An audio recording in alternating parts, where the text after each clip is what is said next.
नाजरीन अस्सलाम वालेकुम। भैंसा अपडेट न्यूज में आप तमाम का खैर मकदम है।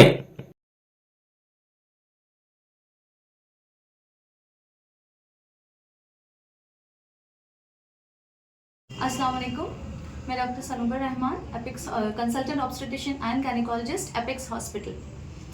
एपिक्स हॉस्पिटल में गायनेकोलॉजी स्पेशलिटी हमने स्टार्ट किया है, जिसके ज़रिए से ख़वातीन के हर तरह की बीमारियां जैसे कि बच्चेदानी से रिलेटेड ब्लीडिंग के प्रॉब्लम्स, प्रेगनेंसी और उसमें आने वाली सारी परेशानियां जैसे कि थायराइड, ब्लड प्रेशर, डायबिटीज़ और दीगर मसले जो भी औरतों के होते हैं, अनमैरिड बच्चियों का इरेगुलर पीरियड्स और पीसीओडी जो बहुत कॉमन हो गया है आजकल माशरे में, इस तरीके की औरतों की हर तरह की कोई भी मसले से इलाज हम यहाँ पर लेकर आए हैं।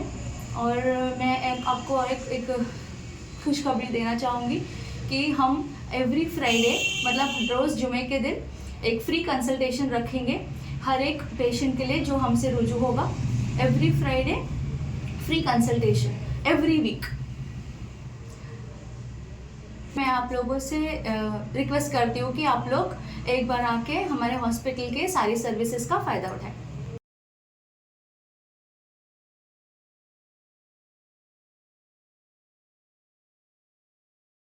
नाजरीन, आपके अपने YouTube चैनल भैंसा अपडेट न्यूज को लाइक, शेयर और सब्सक्राइब जरूर करें।